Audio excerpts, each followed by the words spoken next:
seja como um engenheiro, que a cada bloco levantado seja uma vitória sobre as dificuldades da profissão.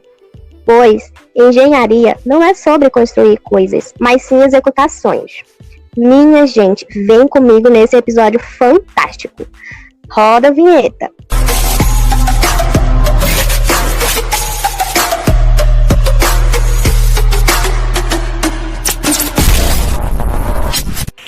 Fala galera, tudo bem? Estamos aqui em mais uma semana do nosso podcast para falar sobre a vida e a carreira de um engenheiro civil. E muito prazer, eu me chamo Caio Otávio.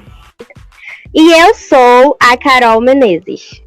Então, Carol, eu tô sabendo que tem muita gente que acompanha a gente nos nossos podcasts, mas não nos segue em nossas redes sociais. Carol, onde a gente pode nos seguir? Cara, Caio, é verdade. Deixa eu te contar uma coisa. Eles podem nos encontrar assim, @juntos e misturados, _OFC. E me diz uma coisa, em quais outras redes sociais eles podem nos encontrar? Então, pessoal, vocês podem nos encontrar em todas as plataformas de streaming, inclusive no Spotify, no Google Podcast, na Apple Podcast, SoundCloud, dentre muitas outras, inclusive agora também no TikTok, não é verdade, Carol? Sim. É muita novidade que às vezes meu pai é eterno. Gente, corre lá no TikTok e tem muito vídeo bacana. E o nosso podcast de hoje está muito mais do que especial. Estamos falando diretamente do estado do Rio de Janeiro com o nosso convidado de hoje. Seja muito bem-vindo e fique à vontade aqui em nosso meio. Oi, gente. Boa tarde, tudo bem? Bom, meu nome é Magno, 27 anos, engenheiro civil, carioca. E primeiro eu queria agradecer vocês aí pelo convite. Segundo, é um prazerzaço estar com vocês aqui. Então vamos para iniciarmos o nosso bate-papo de hoje. E com a primeira pergunta que eu faço ao senhor, sempre foi um sonho ser engenheiro civil? E o que lhe motivou a escolher o curso de engenharia? Então, na verdade, não. Na verdade, eu nunca pensei em ser engenheiro civil, porque eu jogava futebol, joguei futebol minha vida toda, alguns clubes aqui do Rio, joguei na Itália, e lá que eu tive a contusão, tive uma pubalgia, e fiquei 7 meses sem poder jogar bola. Voltei para o Brasil já meio desanimado e pensei que eu tinha que estudar, e comecei a procurar uns cursos.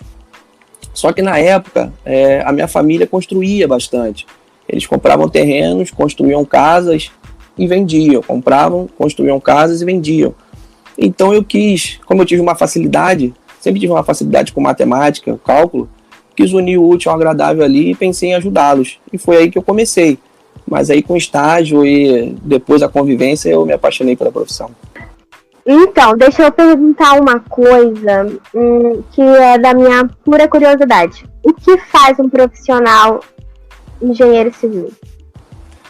Eu costumo dizer que nós realizamos sonhos, porque para mim é gratificante quando eu vejo um casal que juntou suas economias por anos, vivem de aluguel e querem ter sua casa própria, eu vou lá e realizo. Uma empresa pequena que também tem o seu galpão alugado e quer ter o seu próprio galpão, eu vou lá e realizo.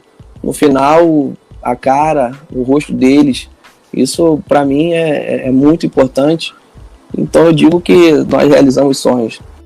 E o quão bom é ver o sorriso de uma pessoa, né? Feliz por ter conseguido realizar um objetivo de vida dela.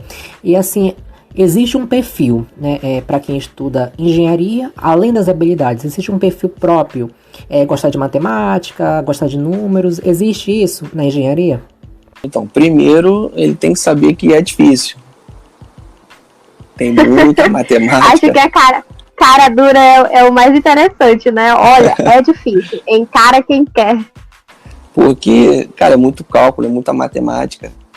E se realmente não se dedicar, é complicado. Mas como eu disse em cima, no final, quando você pega o canudo, quando você faz a sua primeira obra, aí as dificuldades caem por terra e só gratidão, só alegria. Eu acho que isso inclui em todas as universidades, né, em faculdade que você está fazendo. Logo no início, tu fala assim, meu Deus, é difícil, eu não vou conseguir, mas quando chega no final e a gente olha para trás, se passaram anos, se passaram várias situações e que você conseguiu concluir com êxito cada uma delas. E quando a gente vai para o mercado de trabalho e vê nossa primeira recompensa, né, seja ela como e qual for, é muito gratificante ver que todo o esforço valeu a pena. Sim, passa um filme, né? Um filme na cabeça, desde o início lá, toda a dificuldade, tudo. Mas, como você disse aí, quando tudo dá certo no final, quando você conclui, quando você faz a sua primeira obra, tudo cai por terra. E aí, só alegria daqui pra frente.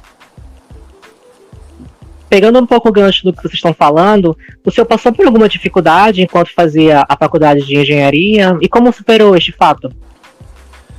Então, dificuldade não.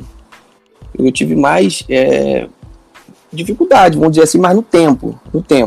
Porque eu trabalho nessa empresa há 6 anos e meio. E eu fui 1 ano estagiário e logo depois de 1 ano eu comecei a assumir as obras real.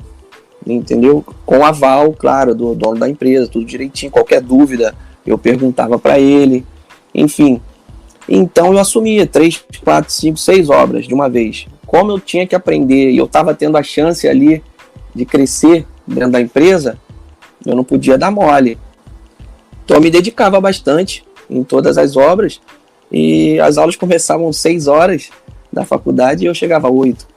Então eu perdi essas horas aí durante a semana e final de semana eu tinha que repor, tinha que estudar bastante. Esse foi a principal dificuldade aí que eu tive. Isso é a realidade de muitos estudantes, né? Conciliar esses dois lados, né? De conseguir trabalhar e ao mesmo tempo estudar. Mas uma outra questão que muita gente tem medo, seja de qualquer faculdade que ele fizer, é reprovar, né? Alguma disciplina. Você já reprovou por décimos, assim, ou por muitos pontos? Cheguei. 2. Mas, tipo, aqui na minha faculdade você ainda consegue levar duas dependências, entendeu? E aí, logo depois eu já recuperei e já ficou tudo certo. Então, dentro da engenharia, em quais setores você já trabalhou? E como, assim, funciona o processo de estágio? E a importância que a pessoa adquire, no caso, né, para o crescimento profissional? Eu comecei como estagiário, mas empresa pequena a gente acaba acumulando funções. Eu fazia também de apontador, aí logo comecei a assumir as obras.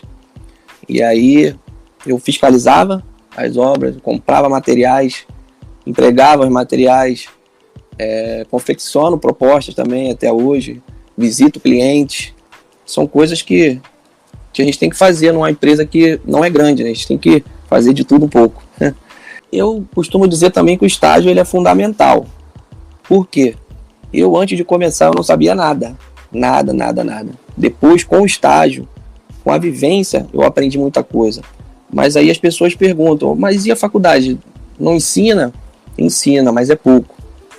É muito pouco para o que você precisa na obra. Então, a pessoa que faz o estágio desde o início e se forma já está sabendo bastante. Agora, a pessoa que começa a fazer estágio já no final e para entrar no mercado de trabalho tem um pouco de dificuldade. Mesmo porque a gente costuma dizer que na faculdade a gente aprende muita teoria, né? A gente lê bastante, enfim, faz várias coisas. Mas a prática mesmo, desenvolver aquilo que nos foi ensinado dentro de sala de aula, a gente faz a prática, no caso, no estágio, né? Então, é uma coisa muito importante, porque a gente aprende na faculdade e desenvolve no estágio. Sim, e até porque na faculdade é depois do 5º, 6º período que começam a vir as matérias específicas, né? Que aí você já começa a saber como é que funciona a obra. Isso mesmo. Uhum. Entendeu? Então, eu costumo falar que quanto antes você começar a fazer o estágio, é melhor. Então, fora a engenharia civil pelo qual o senhor atua, existem outras áreas de atuação pelo qual o engenheiro pode atuar? São várias. Tem a parte da segurança do trabalho, geotecnia, perícia, rodovias e transportes e por aí vai.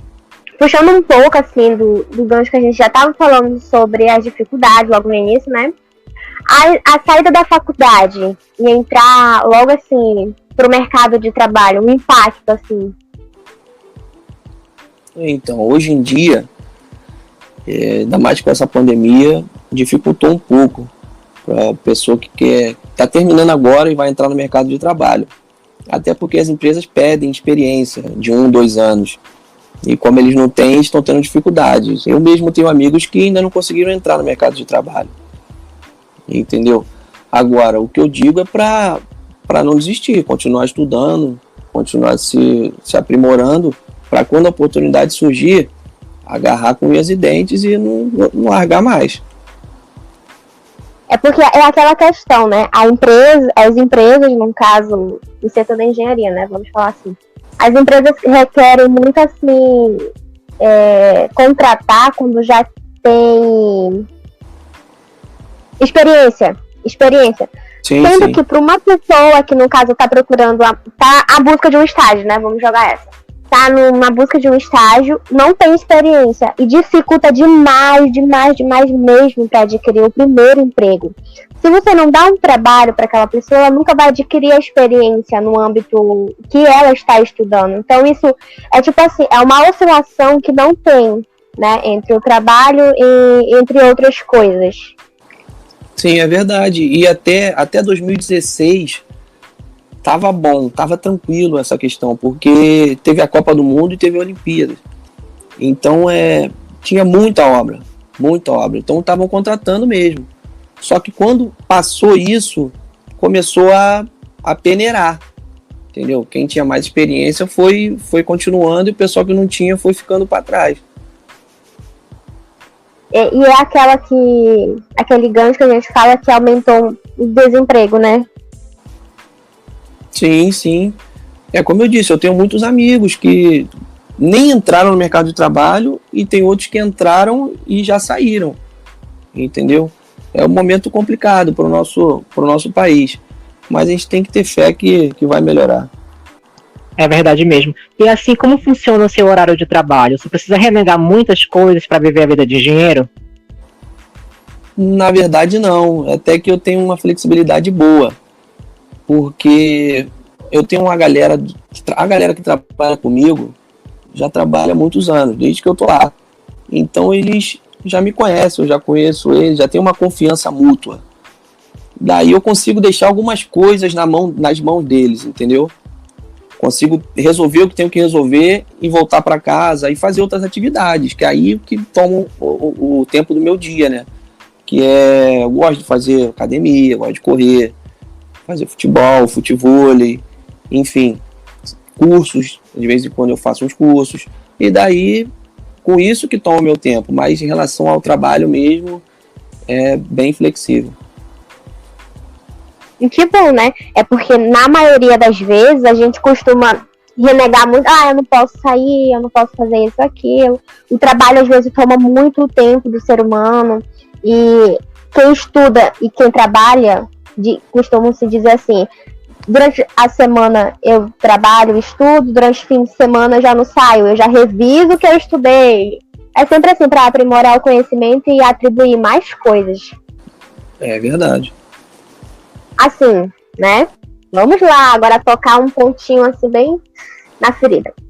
Quais são os prazeres e as dores de ser um engenheiro? Como eu disse aí atrás, o prazer é você entregar uma obra para uma pessoa que está esperando bastante, que se emociona, te agradece bastante. E eu fico muito feliz com isso, realmente. E como eu dei uns exemplos aí atrás, já aconteceu de um casal que juntou suas economias para poder fazer a sua casa própria. E eu tive o prazer de fazer, entregar e ver a cara de felicidade deles, o sorriso no rosto. Isso para mim é um prazerzão, entendeu? E agora as dores são como todas as profissões. São os problemas que você tem durante a execução. É você ficar desempregado, é você terminar a faculdade e não conseguir entrar no mercado. São esse tipo de dores, mas que também tem em toda a profissão. Pegando aqui um pouco o gancho do que você falou sobre os erros nas obras, eu queria que você falasse um pouco quais são os principais problemas ou erros mais comuns que ocorrem na execução de uma obra. Desperdício de materiais. Por que acontece? Quando você participa de concorrência, ganha sempre o menor valor. Então, para você ganhar, você tem que trabalhar com seu lucro, né, no limite.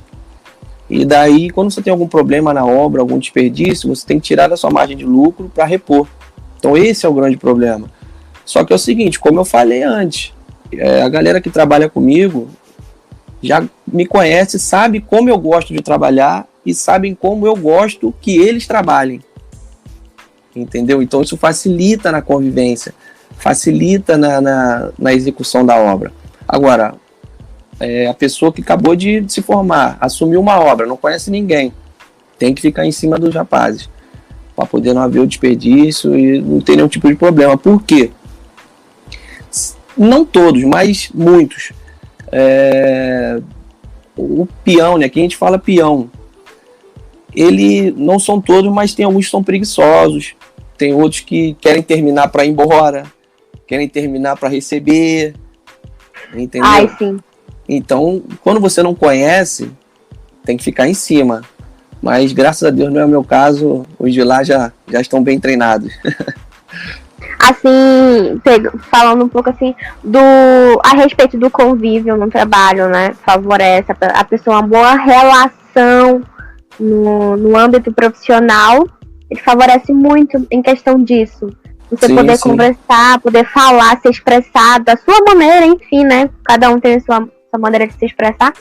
E a outra pessoa conseguir entender e interpretar de uma forma correta. Sim. E evoluir junto, né? É uma equipe, é trabalhar em equipe e evoluir como equipe. Hoje em dia tem coisas que eu resolvo por telefone, entendeu? Eles me ligam, Magno, como é que a gente tem que fazer aqui? Eu dou as coordenadas para eles e eles fazem. No outro dia eu vou lá ver, fizeram certinho, entendeu? Então quando você tem uma galera de confiança, fica tudo mais fácil. Um pouco o gancho que você estava falando, como ficou essa rotina na pandemia? Mudou alguma coisa ou ficou a mesma coisa? Diminuiu a quantidade de serviços, infelizmente, porque tá todo mundo em casa e essa pandemia também as pessoas não podem sair, né? Até mesmo, né? Porque assim, quem trabalha com público, a garantia é de estar tudo aberto, né? A gente fala que o comércio é aberto, enfim, coisas tipo assim, construção, tudo tem que estar aberto. E em tempo de pandemia tá tudo fechado, não tem ninguém na rua. E trabalhar também a gente não pode trabalhar porque não pode ter aglomeração, contato com outras pessoas, enfim, a gente evitar ao máximo, né? Pra não vier a acontecer o pior. Sim, aqui começou hoje, fechou tudo até dia 4, acho que cai na outra segunda-feira. Então tá tudo fechado. Pro meu caso, da construção civil, você ainda encontra aberto, que eles falam que é essencial, né? Coisas essenciais. Sim. Então eu ainda continuo, tenho as obras aqui, eu continuo indo nas obras, mas aquele negócio que reduziu muito, né? Reduziu quase que 70% da demanda que viria. Cidade fantasma aqui, eu saio e não tem ninguém na rua, entendeu?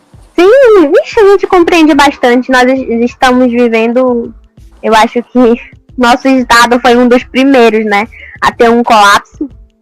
Para quem não sabe, o Amazonas passou por uma coisa muito assim pesada em questão da pandemia. Estamos tentando levantar novamente, né? Mas é aquela coisa, umas pessoas têm consciência e outras não. E enfim, vai de cada ser humano. Sim, e eu não sei, mas eu acho que Manaus foi o estado que teve o primeiro baque, né? Se recuperou, voltou às atividades antes de todos. Isso. E agora teve de novo, né? Isso, e veio mais pesado. Veio, assim, 2 murros, né? O primeiro foi só um murro. Esse segundo agora veio 2 murros. Então, tipo assim, pegou a população de cheio. É verdade, aqui também foi pior agora dessa segunda vez. Bom, agora chega o momento onde os ouvintes enviam as perguntas para o nosso convidado. E a primeira pergunta é do Rodrigo Muniz. Ele pergunta: como se dá a troca de informações entre a obra e o núcleo de projeto, quanto à questão de sanar uma dúvida ou resolver um problema? Tempo de resposta, prontidão, visita na obra, envio de informações e relacionamento. Boa pergunta, Rodrigo Muniz, né? Um grande abraço, Rodrigo, muito obrigado aí pela pergunta. E é uma pergunta até importante, porque vamos lá, quando a obra é grande, você faz o canteiro. Então tudo isso fica mais próximo. Tudo que falou aí, você tem uma resposta mais rápida. Agora, quando a obra já não é tão grande, você não precisa fazer o canteiro, você tem a demora de algumas horas e até de um dia para o outro para poder resolver o problema ou a questão. E a próxima pergunta é da Úrsula Almeida. Ela pergunta: oi, pessoal do podcast e convidado. Sou estudante de engenharia e amei o tema. Minha pergunta é: qual o projeto de engenharia mais desafiador com o qual você esteve envolvido? E a formação que recebeu na universidade corresponde às exigências do mercado de trabalho? Boa pergunta. Quem que fez mesmo? Paulo. A Úrsula. Úrsula, um grande abraço para você também. Obrigado pela pergunta. Vamos lá. Foi um prédio de 7 andares.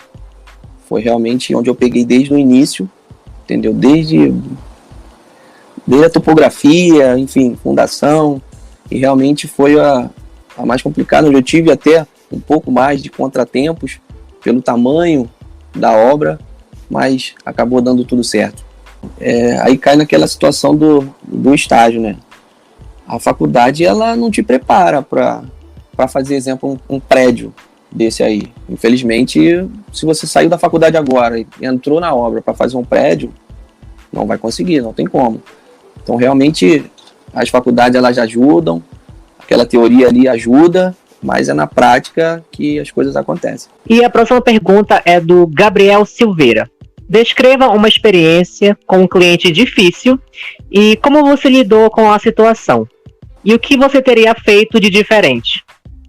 Obrigado, Gabriel, pela pergunta.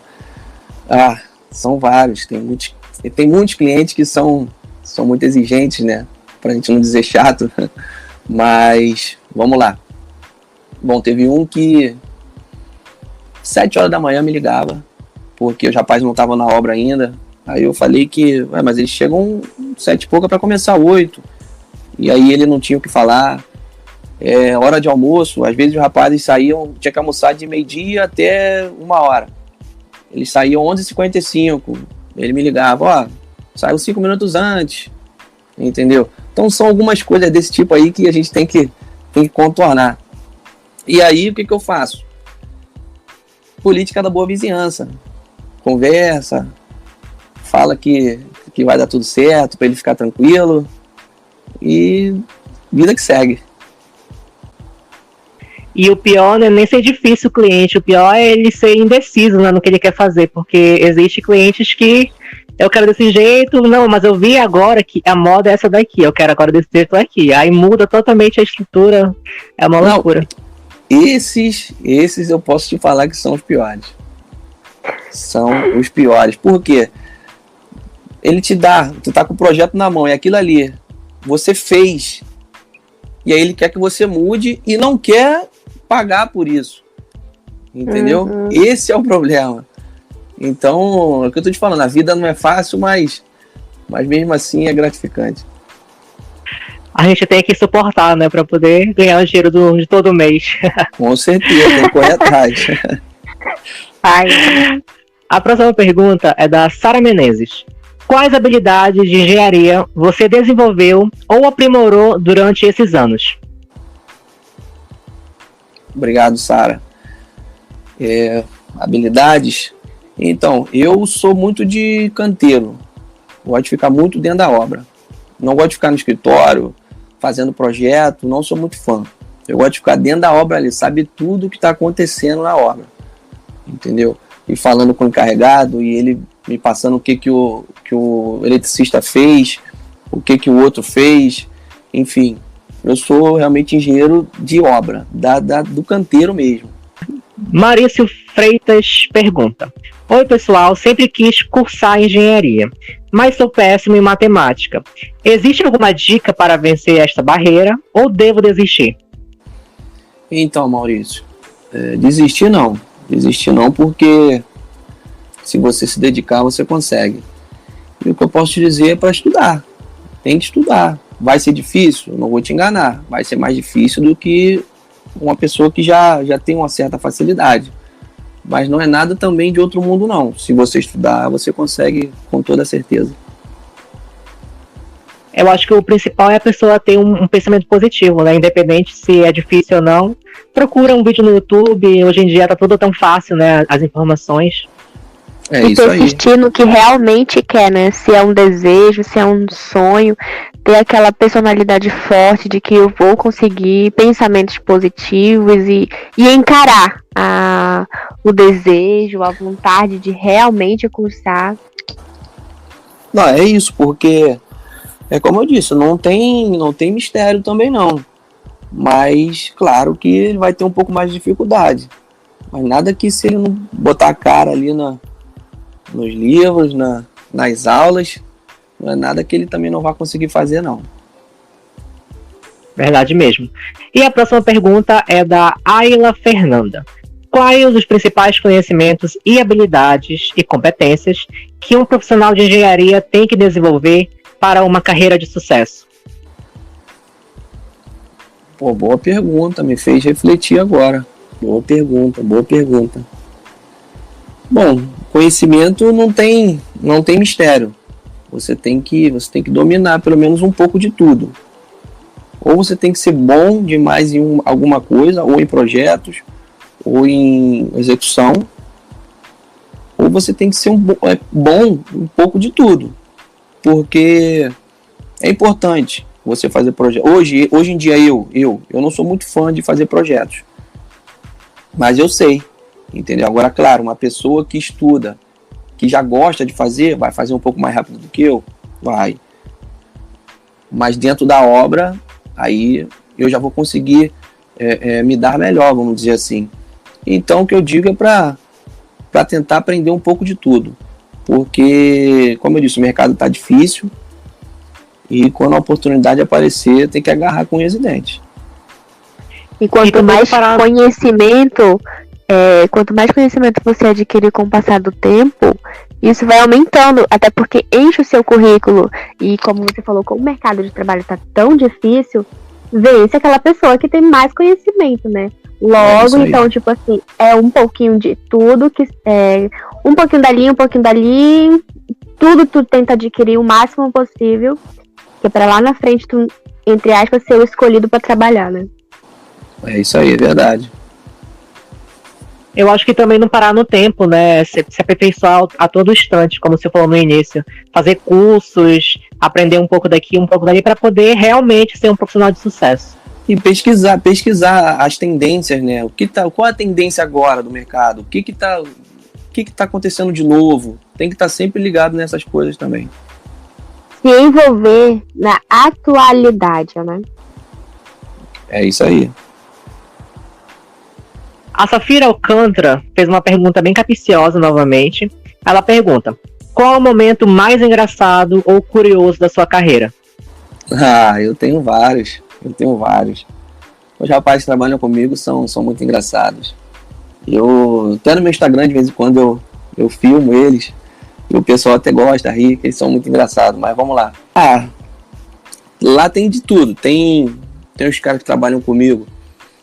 Tem do Rio, tem da Paraíba, tem do Espírito Santo, tem da Bahia. Então cada um com a sua forma ali, durante o dia, sua forma de falar, o seu sotaque, a gente acaba um rindo do outro, um brincando com o outro. E é isso que eu posso dizer. Tem as dificuldades, né, da obra, mas tem as partes boas, as partes engraçadas. Eles são muito, muito, muito bacanas também. É ter um ambiente, né, divertido e colaborativo entre a equipe, né? Sim, eu acho que assim, tendo num trabalho uma equipe que não deixa, né, a pessoa ficar cabisbaixa, aquele ar astral, faz até com que o trabalho seja mais gostoso de permanecer ali, de estar naquele ambiente, não deixa aquela pessoa triste de que, mais um dia de trabalho, não. Cara, eu vou pro meu trabalho. E a pessoa não fica cansada. Não é aquele trabalho exaustivo de que tire toda a sua energia, enfim, te deixa muito pra baixo. Tem dias que eu vou meio triste, meio chateado, não sei se é na corda legal, e às vezes quando eu chego lá e Eu vejo um brincando com o outro lá, um falando alguma coisa do outro, eu começo a rir e o dia já muda, entendeu? Tem dessas coisas também. E o Nonato Mota pergunta: o que você diria para quem está pensando somente em altos salários que são divulgados por aí? Tá enganado. Já foi assim. Hoje em dia, realmente, se você não for um bom engenheiro, realmente não tiver um currículo bacana, ou não trabalhar numa empresa grande, você não vai ter aquela quantidade de dinheiro que você vê na internet, não. Entendeu? Porque hoje em dia muitas empresas estão pagando abaixo do piso. Infelizmente. Aí a propaganda enganosa, né? De que realmente não é essa fantasia toda que o pessoal cria. Sim. Esse ouro no final do arco-íris, não é? Porque é aquela coisa. Pega a pessoa que acabou de terminar a faculdade. Tá querendo trabalhar, precisando trabalhar. Se ela for pensando que ela vai ganhar o piso, ela tá enganada. E aí o que acontece? A empresa oferece, eu posso até te contratar, mas eu posso pagar X. E aí é menos do que o piso que ela estava pensando. O que ela vai fazer? Ela vai aceitar. Melhor do que ficar desempregado. Então, esse exemplo aí é só uma. Tem um monte desse daí. E o senhor sempre trabalhou no Rio de Janeiro ou o senhor trabalhou em outros lugares assim? Não, no Rio, dentro do estado do Rio. Em vários bairros, cidades, mas dentro do estado do Rio. E finalizando aqui a nossa série de perguntas, é do Olavo Mendonça. Como lidar com um cliente pão duro? Estou estagiando e estou vivendo atualmente essa situação. Me ajudem. Aí. Essa daí também é muito... Chega a ser engraçada, cara. Chega a ser engraçado. Porque ele quer, e ele tem, mas não quer pagar. E por incrível que pareça, vou contar uma coisa aqui. As maiores empresas são as mais difíceis de pagar. Acreditem ou não. As maiores são as mais difíceis. De coração. Então o que fazer, cara, é que eu falei, é fazer a política da boa vizinhança, conversar bastante, falar que vai dar tudo certo, jogar aquela conversinha pra ele, pra ver se amolece um pouco o coração dele. E como já é de coisas, é de lei aqui no canal, né? É uma coisa assim, meu Deus, é de lei. O que você diria para quem está cursando engenharia hoje, de incentivo e coragem? Bom, primeiro para não desistir. Não desistir, porque não é fácil, mas quando você pega realmente o canudo, que você consegue fazer a sua primeira obra, a primeira obra a gente nunca esquece. Então, quando você consegue fazer a sua primeira obra, aquela sensação, aquela satisfação, aquele peso que sai, é muito gratificante. E aí, como eu disse, cai por terra toda a dificuldade e é só gratidão, só alegria. Até o sorriso no rosto da pessoa costuma ser mais leve, né? Aquela sensação gostoso isso. Muito bom, muito bom. É de que realmente valeu a pena, né? Todo o esforço naquela obra. Bom, agradecemos imensamente aqui a sua participação no nosso podcast. As portas estão sempre abertas. E se você quiser, nosso querido ouvinte, que o nosso convidado Magno retorne aqui para o nosso podcast, deixe aqui embaixo nos comentários. E Magno, muito obrigado de verdade por ter estado do convite. E fica à vontade para dar uma despedida para o nosso público. Bom, primeiro eu queria agradecer de novo a vocês pelo convite aí, de poder falar um pouco sobre a minha profissão. E foi um prazerzaço estar aqui com vocês. Se quiserem, eu estou aqui, pode me chamar que a gente dá um jeitinho aqui, arruma um tempinho e a gente grava aqui de novo. Valeu? Um grande abraço a todos e foi um prazer. E é isso, pessoal. Muito obrigado. Se você não conhece o nosso podcast, aqui embaixo tem algumas informações, inclusive o Instagram do nosso convidado de hoje. E é isso, pessoal. Muito obrigado. Tchau, até a próxima.